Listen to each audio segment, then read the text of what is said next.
देखिए बिना देरी किए आपसे सवाल पूछेंगे और अगर आप जवाब देते हैं सही तो आपको किसान कप से नवाजा जाएगा। इसलिए देखिए बहुत गौर से आप लोगों को सुनना है। सब्जियों में मुख्य रूप से कौन से कीट और बीमारियां लगती हैं यह आपको बताना है, तो जल्दी से हाथ उठा सकते हैं बिना देरी किए।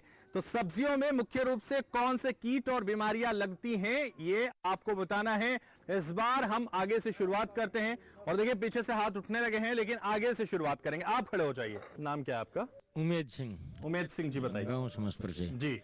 सफेद मक्खी और वे लालड़ी ही लगती हैं, ये हैं जी पत्तियां पे जो बीमारियां लगती हैं।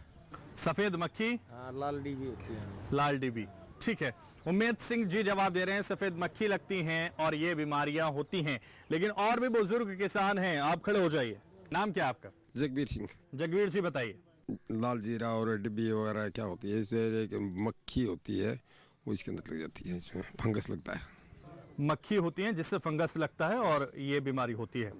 ठीक है, बैठ जाइए। जगवीर जी भी जवाब दे रहे हैं। तो देखिए और भी किसान हैं जो लगातार जवाब देना चाहते हैं, बताना चाहते हैं, इसलिए आपसे पूछेंगे। आप खड़े हो जाइए। क्या नाम है आपका? मेरा नाम नरेश कुमार समसपुर का रहने वाला। जी नरेश जी बताइए। एक तो सफेद पत्ती हो जाती है जी और मरोड़िया आता है वो, सफेद मक्खी मरोड़िया वो। और मरोड़िया। जी बैठ जाइए नरेश जी। तो देखिए लगातार कोशिश कर रहे हैं हमारे किसान भाई और बता रहे हैं कि कौन कौन सी बीमारी और कीट लगते हैं। लेकिन और भी किसान हैं जो यहाँ जवाब देना चाहते हैं, जो बताना चाहते हैं लेकिन संकोच कर रहे हैं। उधर से हाथ उठने लगा है तो इसलिए आपके पास भी आएंगे। नाम क्या है आप? राजवीर डागर। जी राजवीर जी बताइए। एक तो दीमक लग जाती है, एक लालड़ी है, अरे कीड़ा होता है मरोड़िया वाला। कीड़ा और दीमक लगती है ये कहना है आपका। और लगातार जो यहाँ लोग हैं उनसे भी और भी लोग हैं जो बताना चाहते हैं लेकिन संकोच करते हुए नजर आ रहे हैं। आप बताना चाह रहे हैं, जल्दी से खड़े हो जाइए। किसान कप के पहले हकदार बन चुके हैं लेकिन फिर भी प्रयास कर रहे हैं। जी मेरा नाम महिपाल है, गांव समसपुर खालसा है। एक तो लगती है लालड़ी ही लगती है, एक सफ़ेद मक्खी होती है और जो हरा हरा एक कीड़ा होता है। ये तीन चीज़ें होती है जो फसल को ज़्यादा नुकसान फैलाती है, इसको सब्जियों को ज़्यादा नुकसान फैलाती है।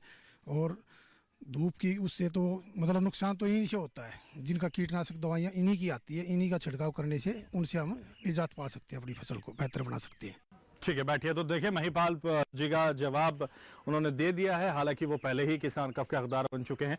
और भी लोग हैं यहाँ जिन्होंने जवाब दिया है और भी किसान भाई हैं जिन्होंने जवाब दिया है। लेकिन अब विशेषज्ञों को तय करना है कि किसका जवाब बिल्कुल सही है, बिल्कुल सटीक है। साथ ही उनको ये भी बताना है कि कौन से बीमारियां और कौन से कीट होते हैं जिससे बचने के लिए हमें कौन से उपाय करने चाहिए। किसान भाइयों को बताना चाहेंगे कि जो इस समय खासकर जब गर्मी शुरू होता है तो इस समय कीट और बीमारियों का, जैसे जैसे गर्मी बढ़ेगा तापमान, कीट और बीमारियों का प्रकोप ज़्यादा होगा। एक तो किसान भाई को क्लियर हो जाना चाहिए कि कीट और बीमारी क्या दो चीज़ है। कीट जो है दिखाई देता है और जो बीमारी है वो आपको स्पष्ट दिखाई नहीं देता, उसको लक्षणों के आधार पर पहचाना जाता है।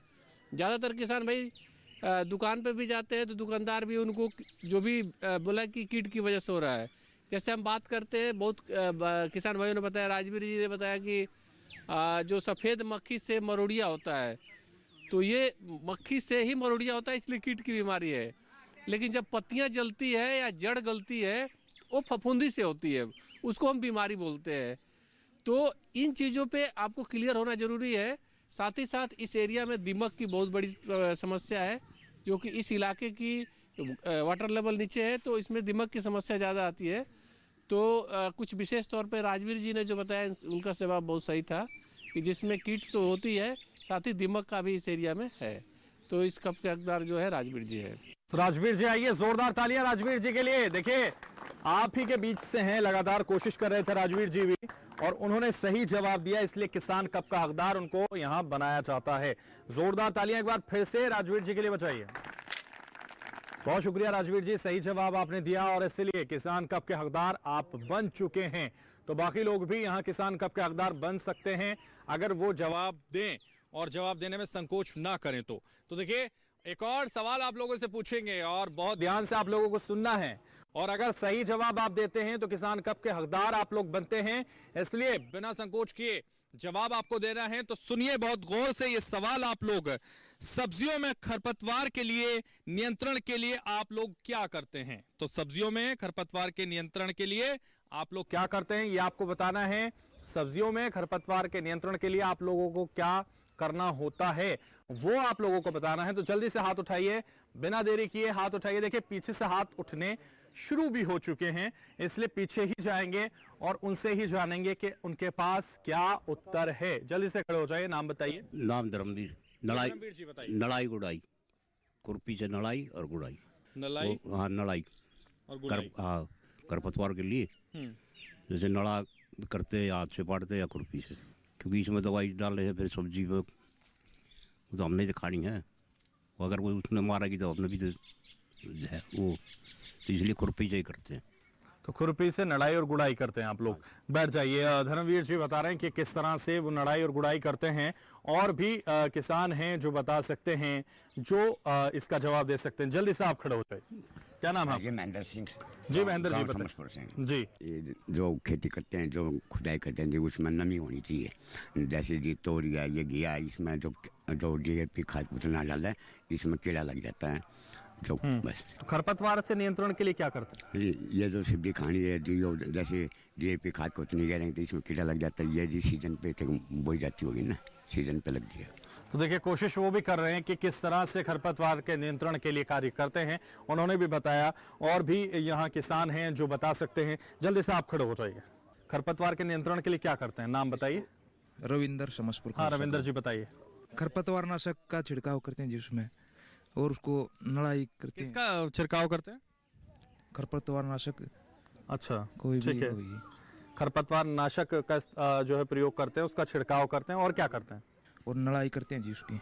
अच्छा ठीक है, बैठ जाइए।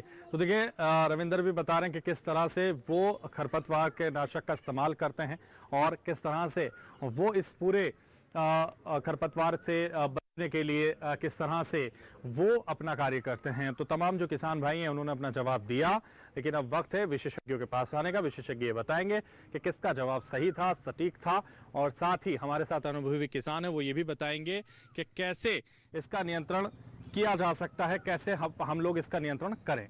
खरपतवार के लिए दो तरीके हमारे पास। पहला है निराई गुड़ाई और दूसरा है स्प्रे।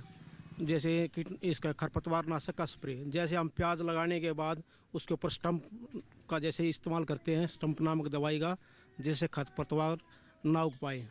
और इसका सही जवाब है, रविंदर भाई ने सही जवाब दिया इसका, तो वो इस कप के हकदार हैं। तो रविंदर जी के लिए जोरदार तालियां बजा दीजिए। सही जवाब रविंदर जी ने दिया, इसलिए उनको नवाजा जाता है किसान कप से।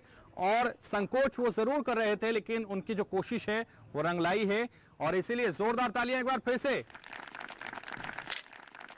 बहुत शुक्रिया, सही जवाब आपने दिया और आप किसान कप के हकदार बने हैं। मैं अपने विशेषज्ञों से कहूंगा कि खरपतवार के नियंत्रण के बारे में भी वो हमारे दर्शकों और हमारे किसानों को बताएं। अभी भारतवर्ष में सबसे बड़ी समस्या है वो खरपतवार की है। ये नहीं कि कीट और बीमारी जो आती है, बहुत सारे ऐसे कीट हैं जो इन्हीं के बीच में छुपे रहते हैं। जहाँ पे खरपतवार ज़्यादा होगा वहाँ पे बीमारी ज़्यादा होगी, वहाँ पे कीट ज़्यादा होते हैं। अगर हमारे खेत में पूरा हम क्लियर रखें नराई गुड़ाई करके, तो हमारी फसल भी अच्छी होती है, पैदावार भी। अगर कहीं कहीं आपने देखा होगा कि अगर खरपतवार में दब गया तो फसल भी ख़त्म हो जाती है, खरपतवार ही रह जाती है। तो खरपतवार एक बहुत बड़ा कारक है, जिसको आप समय पे अगर ध्यान नहीं दिए तो जैसे हम बात करते हैं कि अगर हम सब्जियों के खासकर, क्योंकि सब्जियां बहुत ही डेलिकेटेड चीज़ है, हमें उसमें सावधानी रखनी होती है। ऐसा नहीं कि कोई भी दुकानदार दवाई दे दे और उसका स्प्रे कर लेना है।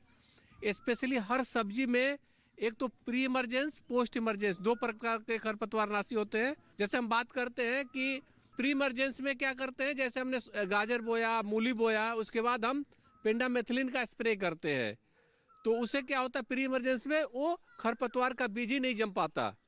और इसको हमने करना होता है 24 से 48 घंटे के अंदर अंदर करना होता है। एक होता है पोस्ट इमरजेंस। पोस्ट इमरजेंस में कि अगर आ गया तो हमें क्या करना चाहिए, तो खासकर बहुत कम है। एक प्याज में हम कर सकते हैं, जैसे क्यूजाइलोफॉप, और हम जार्गोन की जैसे हम बात करते हैं क्यूजाइलोफॉप का, और हम उसका स्प्रे करके प्याज में बाद में भी उगी हुई खरपतवार को हम नियंत्रण कर सकते हैं। सबसे बढ़िया है कि अगर हमारे पास सुविधा है, अगर हमारे पास मैन पावर है, तो सबसे बेस्ट होता है कि खरपतवार नड़ाई गुड़ाई के माध्यम से करें तो ज़्यादा बेटर है। एक तो हमारा दो फायदा होता है कि जड़ सहित निकल जाता है, दूसरा साथ साथ में फसलों को गुड़ाई भी हो जाती है और खाद लगाते हैं तो बढ़वार भी अच्छी हो जाती है। तो आप कोशिश करें कि निराई गुड़ाई के माध्यम से हो जाता है तो बहुत अच्छा है, अगर नहीं होता है तो फिर हम खरपतवार नाशी का इस्तेमाल करें। ज़्यादा कोशिश करें खरपतवार नाशी से स्प्रे न करना पड़े, वो ज़्यादा अच्छा रहेगा, क्योंकि आजकल जो है खरपतवार नाशी से जो वायुमंडल का या इन्वायरमेंट का जो बढ़ रहा है उससे भी हम बच सकते हैं। तो विशेषज्ञों द्वारा लगातार आपको जानकारी दी जा रही है जिससे आप बेहतर उत्पादन कर सकते हैं, और इसलिए लगातार हमने प्रश्न आपसे इस प्रश्न मंच पर पूछे जिसका जवाब आप लोगों ने दिया। लेकिन अब वक्त है कि आप सवाल पूछ सकते हैं जिसका जवाब विशेषज्ञों द्वारा दिया जाएगा। तो 1 बाय 1 कोई हाथ उठाना चाहे तो हाथ उठा सकता है, हम उसके पास आएंगे, आपका प्रश्न सीधा विशेषज्ञों तक पहुंचाएंगे जिसका जवाब आप लोगों को मिलेगा। तो कोई प्रश्न पूछना चाहता है तो जल्दी से हाथ उठाए। तो देखिए पीछे से हाथ उठने लगे हैं और इसीलिए उनका प्रश्न सबसे पहले ले लेते हैं। जो प्रश्न वो करना चाहते हैं विशेषज्ञों तक उनका प्रश्न पहुंचा देते हैं और इसीलिए उनके पास आएंगे और उनसे जानेंगे। नाम और प्रश्न। सतबीर सिंह समसपुर खालसा। मेरा प्रश्न है डॉक्टर साहब से कि इस समय पे कौन कौन सी हमारे एरिया में सब्जी बोई जा सकती है, उनकी क्या पैदावारी हो सकती है? इस समय किसान भाइयों से सबसे अनुरोध होगा, क्योंकि हर क्षेत्र में अलग अलग सिचुएशन है। जैसे हम लोग चर्चा भी किए थे कि जो ग्रीष्मकालीन सब्जियां हैं उसकी जो है फरवरी मार्च में हम स्टार्ट करते हैं, लेकिन ये अब मार्च का अब अप्रैल का भी अंतिम सप्ताह चल रहा है। तो आप कोशिश करें कि जो जिन्होंने लगा लिया है उनकी एक तो देखभाल सही करें। जो गेहूं कटाई के बाद लगाना चाहते हैं, जो गेहूं की कटाई होने के बाद अगर लगाना चाहते हैं घिया तोरी वगैरह का, तो आप आसानी से घिया तोरी है, करेला है, आपका पेठा है, इन सारी सब्जियों को आप लगा सकते हैं। लेकिन ये ज़रूरी है कि अब ये निश्चित कर लें उसके पहले कि वहाँ की मिट्टी और पानी कैसी है। अगर पानी में ज़्यादा लवण की मात्रा है तो वहाँ दिक्कत आ सकती है। तो उसके लिए अपने जो क्षेत्र के जो ट्यूबवेल्स हैं वहाँ की पानी ले आके कृषि विज्ञान केंद्र या जो आपका नज़दीकी कृषि विश्वविद्यालय है, आप वहाँ से इसकी जांच कराने के बाद ही आप उसमें रिकमेंडेशन हो तो वही कर सकते हैं। तो देखिए प्रश्न आप लोगों से पूछे जिसका जवाब आप लोगों ने दिया, और प्रश्न आपने पूछे जिसका जवाब विशेषज्ञों द्वारा आपको मिल गया, और लगातार आप लोगों ने इस मंच पर आकर अपनी भागीदारी निभाई। इसके लिए सबसे पहले विशेषज्ञों का शुक्रिया करेंगे इस कार्यक्रम में जुड़ने पर। जोरदार तालियां बजाइए विशेषज्ञों के लिए। और तमाम किसान भाई भी हमारे साथ इस मंच पर अपने जवाबों के साथ जुड़े, तो बहुत शुक्रिया आप लोगों का। जोरदार तालियां अपने लिए एक बार फिर से। तो फिर से एक बार नई जगह नए किसानों के साथ नई चर्चा के साथ फिर होंगे हाजिर। तब तक किसान प्रश्न मंच की तमाम टीम को दीजिए इजाजत। नमस्कार।